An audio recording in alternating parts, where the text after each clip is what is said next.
जब ईस्ट पाकिस्तान की international borders के अक्रॉस इन्होंने फौजें भेजकर मशरकी पाकिस्तान तोड़कर अलग किया था। कश्मीर लाइन ऑफ कंट्रोल है। अगर हमने लाइन ऑफ कंट्रोल में कश्मीरियों की मदद भी की है, जो डिवाइडेड कश्मीर है, आधा हमारे पास है, कुछ उनके पास है, तो लेकिन ईस्ट पाकिस्तान तो इंटरनेशनल बॉर्डर्स थे।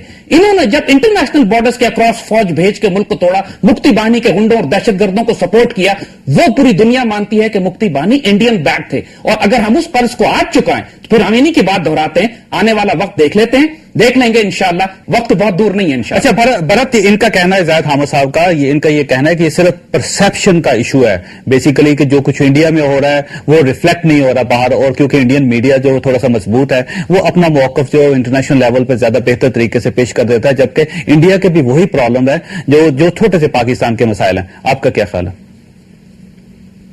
देखिए, ये खुद कह रहे हैं कि पूरी इस्लामिक कंट्रीज अंडर प्रेशर हैं, अंदर दबाव हैं।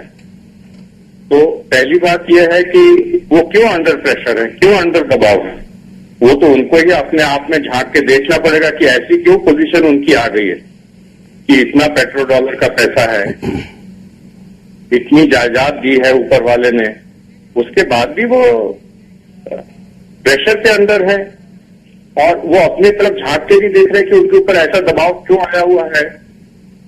दूसरी चीज ये है कि जैसे इन्होंने कहा कि ईस्ट पाकिस्तान बांग्लादेश की जो बात कही,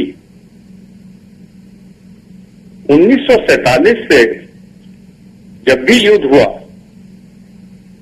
भारत ने कभी ईस्ट पाकिस्तान के ऊपर हमला नहीं किया था। 47 से कभी भी ईस्ट पाकिस्तान को खत्म किया जा सकता था, क्योंकि आपकी लॉजिस्टिक्स वेस्ट पाकिस्तान से ईस्ट पाकिस्तान को मिलिटरीली सपोर्ट नहीं कर सकती। लेकिन जब पाकिस्तान ने 90,000 औरतों का बलात्कार कर दिया बांग्लादेश में और हमें आवाज आई तो फौज भेजनी पड़ी और उनको छुटकारा दिलाना पड़ा। लेकिन भारत मसला ये है कि पूरी दुनिया में इंडिया के जो आगे पीछे जितने मुल्क हैं वहां पे भी ये जुल्म और ज्यादती हो रही है। आपने कभी श्रीलंका पे हमला नहीं किया, आपने भूटान पे नहीं किया, मालदीव पे नहीं किया, और इस दलील के तहत फिर हम भी कश्मीर में फौजें दाखिल कर सकते हैं कि वहां पे कश्मीरी औरतों की बेहुरमती हो रही है, फिर इनको शिकायत नहीं करनी चाहिए। 71 में पाकिस्तान को 2 हिस्सों में बांट दिया, क्योंकि 90,000 औरतों को पाकिस्तान ने बलात्कार कर दिया बांग्लादेश में। ये देखिए, ये तो सरासर इल्जाम है ना, ये अभी तक साबित नहीं हो सका किसी जगह पे भी, भारत ना इंडिया में, ना पाकिस्तान में, ना बांग्लादेश में। बांग्लादेश अब आजाद मुल्क है, किसी जगह किसी इन्वेस्टिगेशन में बात नहीं आई है। आपके साथ गेस्ट बैठे हैं, बहुत फेमस गेस्ट बैठे हैं पाकिस्तान के, वो आंकड़े दे रहे हैं, मैं तो इन चीजों को छेड़ ही नहीं रहा हूं, वही आंकड़े दे रहे हैं, उनके उस पर मैं टिप्पणी दे रहा हूं। देखिए, इकरार जुर्म तो आपने कर लिया है। आपने ये कहा कि चूंकि सपोजिडली पाकिस्तान ने कुछ औरतों की बेहुरमती की, लिहाजा आपने पाकिस्तान पर हमला करके इसको 2 हिस्सों में तोड़ दिया। अब भूलिएगा नहीं इस बात को, अगर हम इसको मुस्तकबिल में आपके साथ करेंगे, क्योंकि पूरे इंडिया में आपने ईसाइयों को जलाया, आपने सिखों को मारा, आपने दलित और शूद्रों के साथ गैर इंसानी सलूक किया, कश्मीरियों की बेहुरमती की। अगर हम फौजें भेजें या आपने मुजाहिदीन भेजें तो फिर रोया मत करें इसके ऊपर आप। तो मतलब आप भेज रहे हैं। अगर हम ये फैसला कर लें कि हम आपको छोटा करना चाहते हैं तो आपके अपने अंदर इतनी प्रॉब्लम है कि आपको ज्यादा वक्त नहीं लगेगा श्रीलंका के साइज का होने में। पहले आप ये डिसाइड कर लीजिए कि भेजेंगे कि भेज रहे हैं। हमारे हिसाब से तो आप भेज रहे हैं। अगर हम कश्मीर में हमारे मुजाहिदीन जाते भी रहे माजी में, जो पिछले कई साल से नहीं जा रहे, कश्मीर में अगर जाते भी रहे तो कश्मीर बॉर्डर नहीं है, लाइन ऑफ कंट्रोल है। लाइन ऑफ कंट्रोल जब चाहे तब्दील हो सकती है। हम 100 कारगिल और करेंगे और जब हमारा दिल चाहेगा मुजाहिदीन को भेज के लाइन ऑफ कंट्रोल भी चेंज करेंगे। वो बॉर्डर नहीं है, वो डिस्प्यूटेड टेरिटरी है। लेकिन आपने ईस्ट पाकिस्तान में इंटरनेशनल बॉर्डर के अक्रॉस फौज भेजी थी और वो कर्ज हमने चुकाना है अभी आपके साथ। अच्छा, चलिए, अब हमने आपकी बात सुन ली। कर्जा हमारे ऊपर है, आप चुकाने आएंगे। हम सोच रहे थे आप चुका रहे हैं बहुत दिनों से। नहीं भरत, अभी तक किसी जगह साबित नहीं हुआ कि ये जितने टेररिस्ट वहां पे मुंबई के सान्हे में जो मुलव्वस थे उनका ताल्लुक पाकिस्तान के साथ। अभी तक कोई ऐसी इन्वेस्टिगेशन नहीं हुई। ऐसी चीजों में कोई चीज साबित करना आतंकवाद में बड़ा मुश्किल होता है। हाँ, लेकिन कर्नल पुरोहित का समझौता एक्सप्रेस में साबित हो चुका है। साबित नहीं किया आपने, ये साबित नहीं किया कि 9/11 अमेरिका ने करवाया था। आपने ये साबित नहीं किया कि मुंबई में इंडियंस ने करवा दिया, या जैसे कह रहे हैं मुसैड ने करा दिया। तो अभी साबित तो कुछ भी नहीं हुआ है।